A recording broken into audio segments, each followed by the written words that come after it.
Now in our last lesson in chapter 18, we studied John's description of Jesus' final days as he focused on the Lord's betrayal by Judas and the trials in front of the various Jewish leaders. And I explained to you that Jesus, just a little bit of a detail here because the different writers have different details. So to keep the action straight here, he first appeared before Annas, the former high priest and current high priest's father-in-law, and that was a kind of a preliminary hearing. They were kind of probing to try to find a charge to bring against him. Then he was sent to appear before the official high priest, Caiaphas, and the Sanhedrin in order to be formally charged and sentenced. And then he went to Caiaphas a second time, so he went twice, once late at night and once early in the morning. Next, the Jews brought Jesus to Pontius Pilate, the Roman governor, in order to persuade him to carry out the death sentence, something, as we know, the Jews were not permitted to do on their own. Now, John doesn't mention this in his gospel, but Luke does in Luke chapter 23, that Pilate, learning that Jesus is from Galilee, sends him to stand before Herod, who ruled the northern section and who was in Jerusalem at that time. More or less, the idea was, hey, let Herod deal with him. I got a problem here, this guy's causing trouble, these Jews, they want me to put this guy to death. Oh, you're from the north. Oh, well, Herod's in town, let's go see Herod. Kind of one of these deals, move him along. Maybe Herod can do something with this guy. And of course we learn that Herod doesn't get anywhere with Jesus. Jesus remains silent. And so Pilate once again takes custody of Jesus, begins to question him about his claims, and Jesus in turn begins to question Pilate concerning his faith. And it is at this point that Pilate breaks off the conversation and returns to the Jews in order to inform them of his views concerning Jesus and their request to have him executed. So Pilate has not been moved to believe in Jesus as the king of another world, but he also has not been persuaded to believe that the charges against Jesus are valid. He's really stuck. He doesn't believe he's any kind of king, but he also doesn't believe that he's worthy of being sent to death.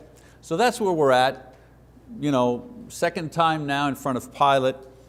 So let's focus in on that particular trial beginning in chapter 18, verse 38. It says the following, and when he had said this is Pilate now, and when he had said this, he went out again to the Jews and said to them, I find no guilt in him. But you have a custom that I release someone for you at the Passover. Do you wish then that I release for you the king of the Jews? So they cried out again, saying, not this man, but Barabbas. Now Barabbas was a robber. So Pilate really believes that Jesus is innocent of the charges and not subject to death, but he doesn't release him either. A concession to the Jewish leaders who are pressing him for some type of action. They're saying, do something. Do something. Now the other gospel writers provide us with information that at this point, Pilate, learning of Jesus' origins in Galilee, as I mentioned before, decides to send Jesus to be questioned by Herod, the Tetrarch of Galilee. Now, Herod was one of the sons of Herod the Great, and Herod the Great was the king when Jesus was born. It was that Herod. When Herod died, his kingdom was split up among his sons, and Herod Jr., if you wish, received the portion of land in the northern area around Galilee. The term, the Tetrarch, we see that often. The Tetrarch is a Greek term that was used by the Romans to refer to a person who ruled over part of a province. Okay? Kind of a lesser official, if you wish, as Herod did in the northern part where Galilee was. So Jesus meets briefly with Herod, as I mentioned before, but nothing is found to Pilate's advantage, so Jesus is returned to the Roman governor for further questioning. So it's at this point that Pilate attempts to set Jesus free within a Jewish law or tradition to minimize the negative impact that this might have. He figures out, hey, wait a minute, there's a tradition here where I release a prisoner. This could be my out. I could get myself out of this problem here. Now, what he should have done, he should have simply let Jesus go, because as the judge, he found no guilt in him. He was the judge. They brought their charges, he questioned Jesus, found no guilt in him. He should have simply let him go. So, and he doesn't. He's trying to find another way out. He's trying to appease, the Jewish leaders, so on and so forth. So the custom, as we're familiar with, was to present 2 prisoners before the people at this time and let them choose one for freedom, and this was usually done during the Passover. Now the insult to the Jews is that he is innocent, Jesus is innocent, and he's put against a man who is convicted as a thief and a murderer. Matthew tells us this in Matthew 27, Mark 15 also mentions this fact. So Pilate is confident at first that the people will choose Jesus. How could they not choose Jesus? He's done good, he's healed people, this guy or this other guy who's been convicted and proven to be a murderer and a thief, it's a no-brainer. It's a no-brainer. But what do? They don't choose Jesus. Pilate, the problem is, Pilate can't help provoking the Jewish leaders by offering Jesus up as their king. Like when you can't help yourself? Like there's somebody you don't like, and you're trying to be nice, you're trying to be diplomatic, but you just can't help yourself but framing things in such a way that's just going to needle them. Well, that's Pilate. He just can't help himself. You can imagine the laughter of the Roman soldiers and the anger of the Jewish leaders and the resentment of the people when called on to choose between their king. Who do you want me to set free? Your king, quote? Your king? Or this guy over here, Barabbas, terrorist, murderer, thief.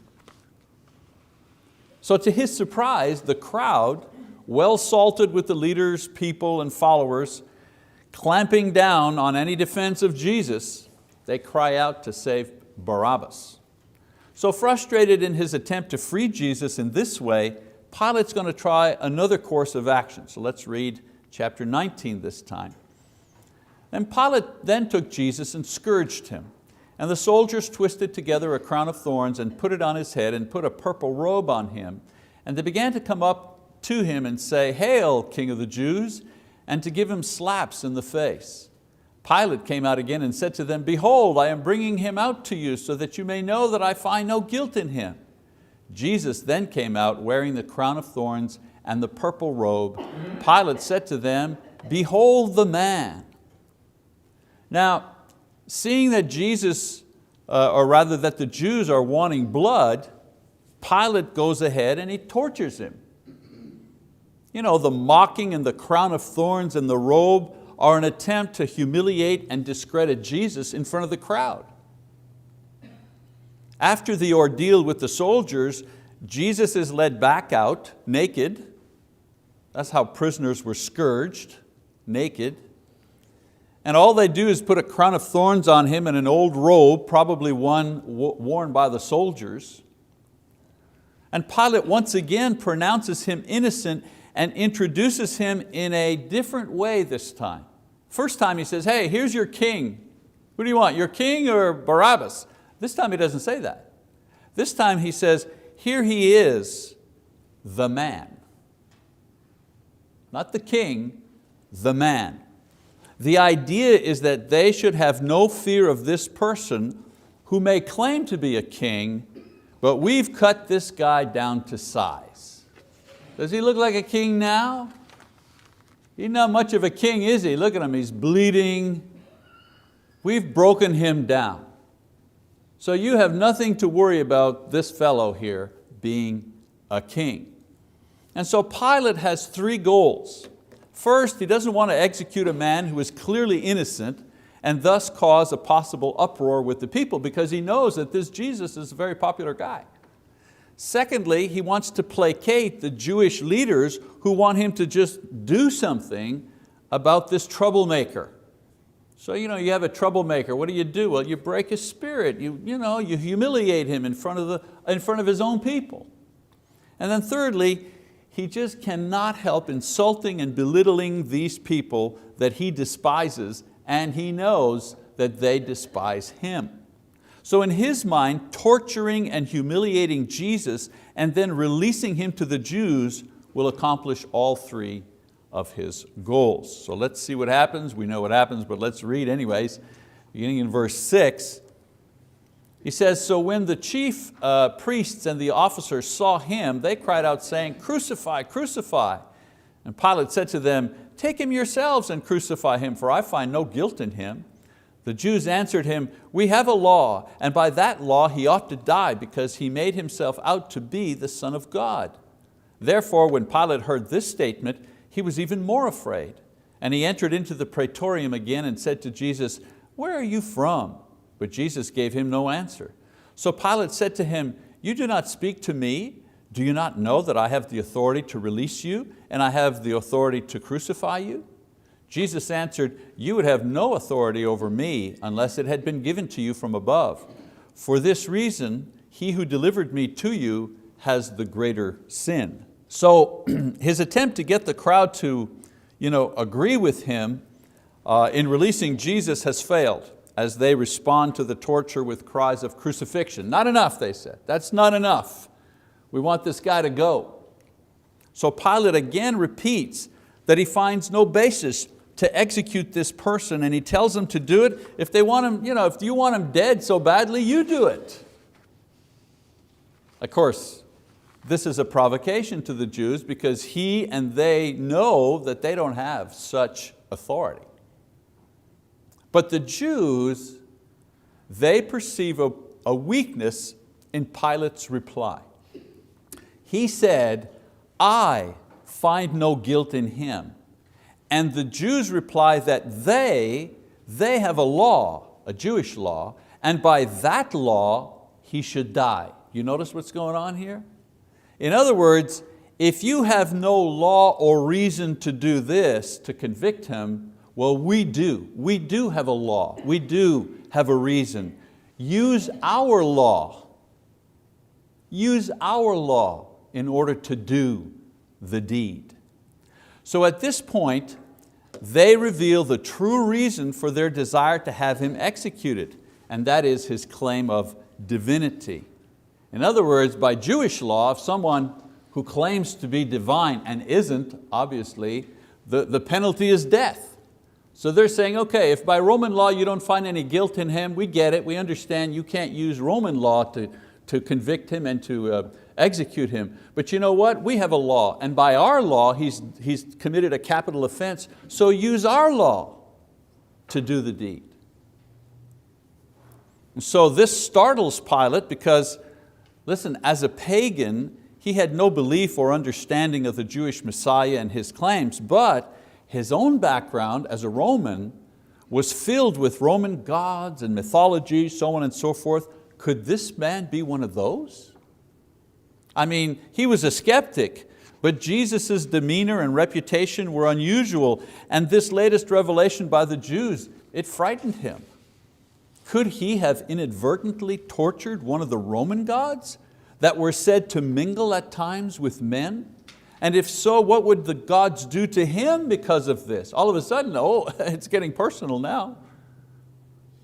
So Pilate returns to question Jesus, but this time the questioning is a little more urgent, more personal, because Pilate himself may be involved. So Pilate asks where Jesus is from. He wants more details about his identity, but Jesus doesn't give him any reply. I mean, he's already told him who he is, and Pilate has not believed, so he's not giving him any further information. Frustrated, Pilate alludes to his power to free or to execute him, hoping perhaps that this threat or this offer will move Jesus to explain his identity. But you know what? Jesus does not expand a person's knowledge of himself without faith. When it comes to Christianity, when it comes to faith, first there's faith, then there's knowledge. You want to know Jesus? You have to believe first. What does the Bible say? He who comes to God must first believe that He is, and that He is a rewarder of those who diligently seek Him in Hebrews. And so Jesus responds by commenting on Pilate's perception of his own power. Pilate says, I've got the power to release you or to kill you. And Jesus said, hey, let me tell you about power. He tells him two things. One, he does not have the authority over his life. Someone else has given him this authority and this power.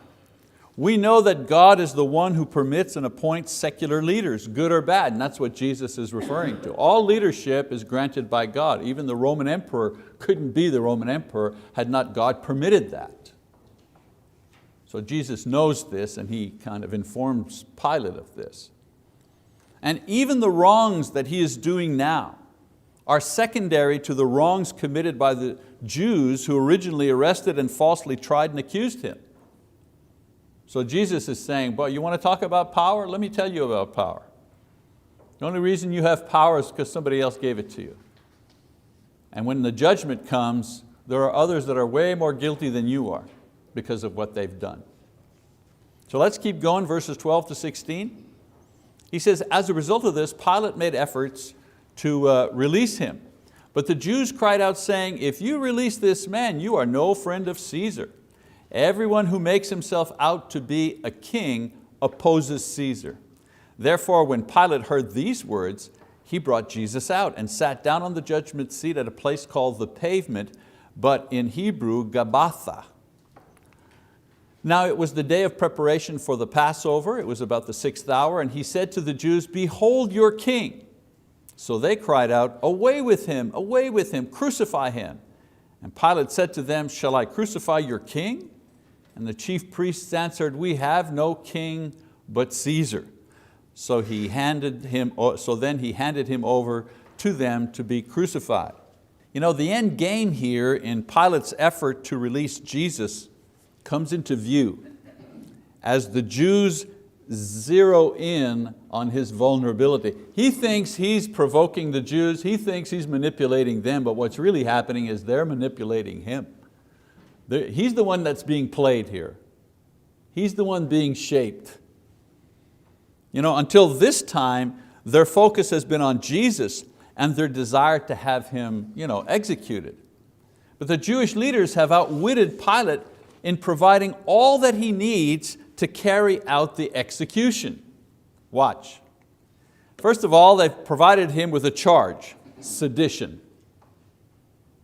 That's the official charge, sedition. I mean, he claimed rulership. You couldn't do that in the Roman Empire, claim that you were a governor or a king or anything like that. Secondly, they've given him a legal framework to condemn him since he can't do it based on Roman law. So he can do it based on Jewish law. He can condemn Jesus using their interpretation of Jewish law. Thirdly, they also provided motivation by suggesting that releasing Jesus would be contrary to Caesar's wish. It's like saying, you do this, we're going to tell the boss. It's pretty common stuff, isn't it? Haven't we all experienced that some way or fashion? Somebody goes around us and tells our supervisor something. That's exactly what they're doing here. And then the Jews finished their assault on Pilate by declaring that in doing this thing, he will win their greater loyalty to Rome. I mean, if you were a Roman official in those days, a governor moving up in the organization, the last place you wanted to be was Palestine. You didn't want to be there. That was the outback. It's like being, well, I was going to say something, but it would be like the diplomat on a little island somewhere out in the Pacific, the US representative. Nowheresville. Your career was like in a dead end if you were where Pilate was. And so the last thing he needs is to fumble the ball in this place, because there's nowhere else to go. The Roman Empire doesn't extend much further than that. So they know how to play this guy. They said, hey, you scratch our back, we'll scratch your back. We'll cooperate with you. And so against his conscience, I don't know if you were keeping count, but Pilate declared Jesus innocent 3 times. Imagine a judge in a courtroom today who would listen to all the evidence and all the witnesses and say, I find the defendant innocent. I find him innocent. I find him innocent. Okay, here's the verdict. You're going to the electric chair. That's exactly what happened here. So against his better judgment, against the law, against his conscience, Pilate sends Jesus to his death, thinking that in doing so, he will appease the Jewish leaders, he'll avoid civil turmoil, and secure his own position in government. Of course, from hindsight, we look back, a few decades into the future, what happens? Rome has to send armies to Jerusalem to kind of wipe it off the face of the earth. So that cooperation talk didn't last for very long. He was Caesar's governor, but a riot and sustained complaints about his loyalty to Rome and competence could be a threat to his position and his career. So let's step back here a little bit, shall we, and get a wider view. Notice that another cycle is complete as Jesus, with his silence and his words and his demeanor, proclaims his identity, and this Roman official in the end disbelieves, and he acts on his disbelief by sending Jesus to an execution that was clearly illegal. You were not allowed to execute a person found innocent at trial. I mean, that's been pretty standard in any society. Remember, we've always been talking about this cycle. Jesus demonstrates his divinity in some way or another. People believe and respond, or people disbelieve and respond. So we see the same thing here with Pilate. All right, so we move on to the crucifixion, verse 17. Read that. So they took Jesus, therefore, and went out bearing his own cross to that place called the place of a skull, which is called in Hebrew Golgotha. There they crucified him, and with him 2 other men, one on either side, and Jesus in between. Pilate also wrote an inscription and put it on the cross. It was written, Jesus the Nazarene, the King of the Jews. Therefore many of the Jews read this inscription, for the place where Jesus was crucified was near the city, and it was written in Hebrew, Latin, and in Greek. So the chief priests of the Jews were saying to Pilate, do not write the King of the Jews, but that he said, I am King of the Jews. And Pilate answered, what I have written, I have written. So John, he doesn't give a whole lot of detail concerning the further torture and the process of crucifixion. This has been done by the other gospel writers. He actually follows more on his theme of Jesus' identity in describing the ongoing debate between the Jewish leaders and Pilate. So Pilate gets the last word by combining what the Jews claimed Jesus to be and what Jesus himself said about his identity. They said, well, he was just a guy from Nazarene, and he said, no, I'm the king, so he puts it all there together. His intent, of course, was to further insult the Jews. He just couldn't help himself. He just couldn't help it. And their intent, of course, was to both kill and discredit Jesus. But in the end, what was written in languages for all the world to read was the truth. Here on this cross is Jesus, the man from Nazarene, Jesus, the Son of God, Jesus, the God-man, Jesus, the King of the Jews. So despite the protest of the Jewish leaders, Pilate manages to get the final say, and in doing so, he proclaims the truth. Both he and the Jews missed. So we keep reading, verse 23. Then the soldiers, when they had crucified Jesus, took his outer garments and made 4 parts, a part to every soldier, and also the tunic. Now the tunic was seamless, woven in one place. So they said to one another, let us not tear it, but cast lots for it to decide whose it shall be. This was to fulfill the scripture, they divided my outer garments among them, and for my clothing they cast lots. But standing by the cross of Jesus were his mother and his mother's sister, Mary, the wife of Clopas, and Mary Magdalene.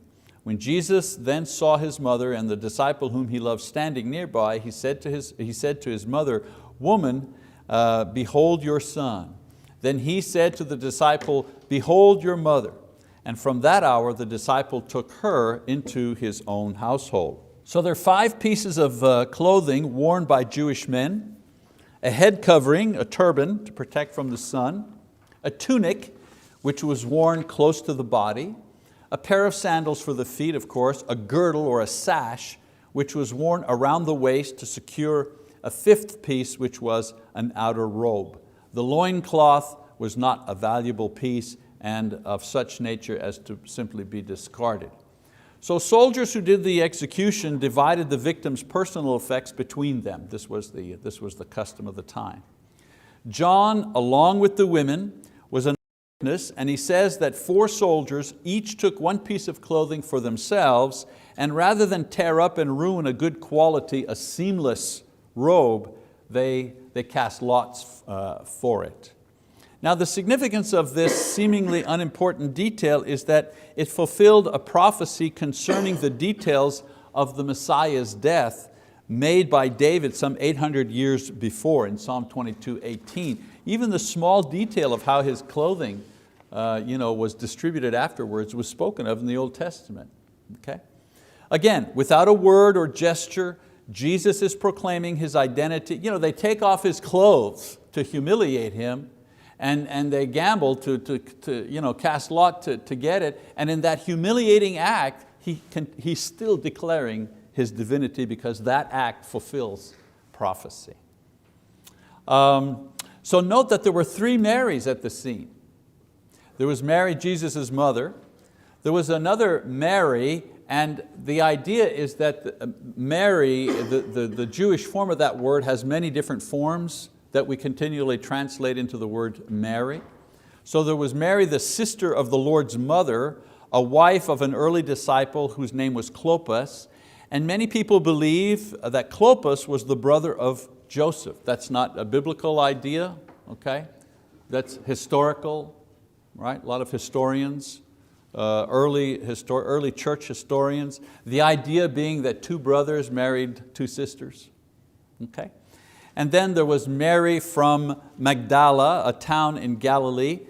Jesus cast spirits out of her, and she was a faithful disciple of Jesus. So Jesus arranges for the care of his widowed mother, which is his duty as the eldest son. That's what the eldest son did. He took care of the parents.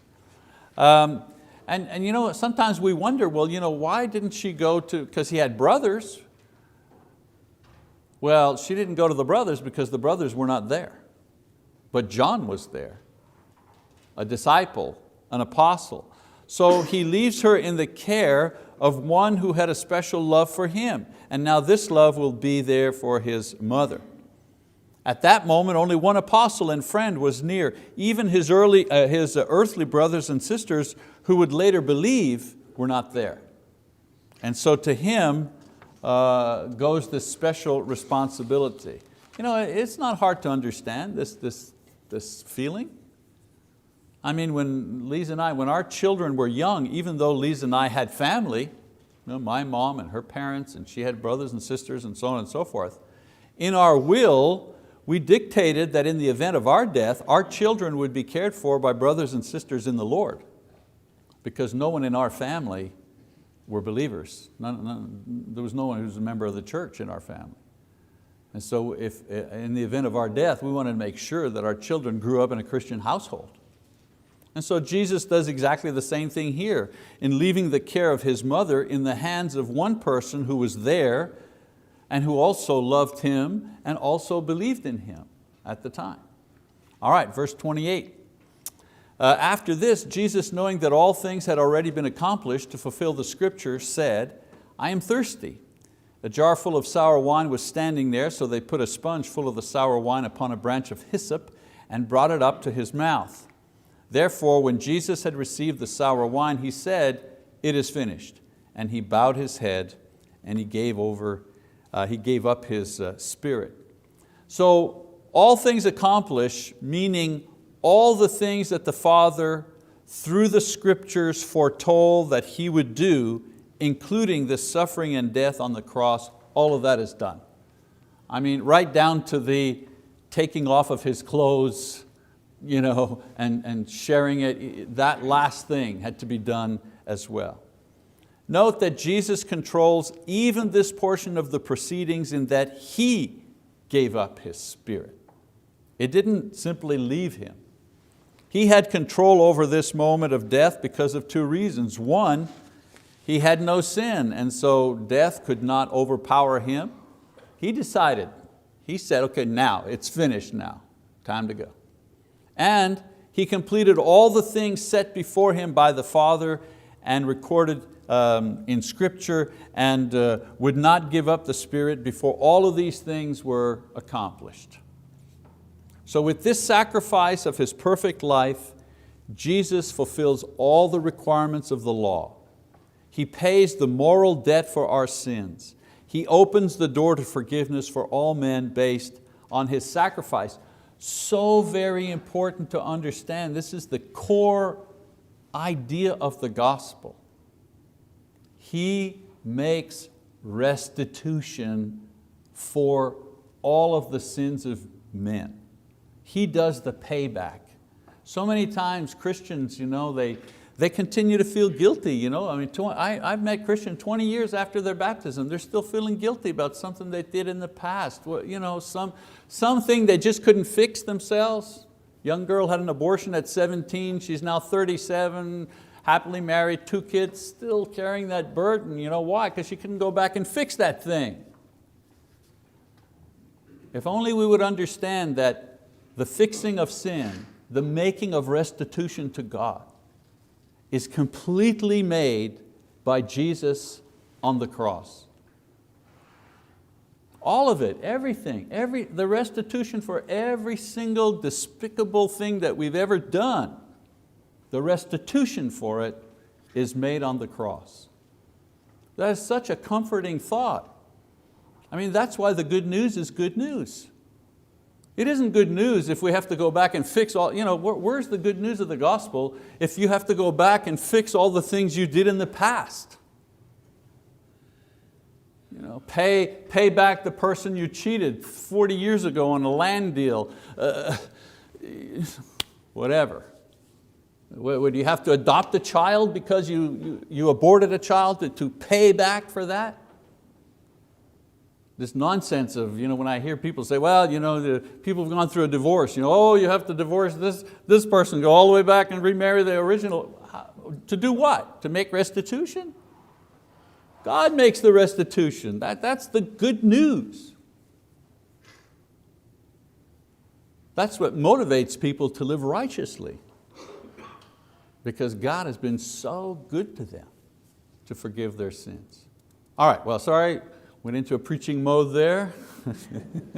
Hey, you can't help it when you hear the gospel. You've got to talk about the good news. All right, so next time we're going to continue as John describes the most important event that will separate believers from non-believers for all time. And that's the end of our lesson. We're coming close to the end of our series here.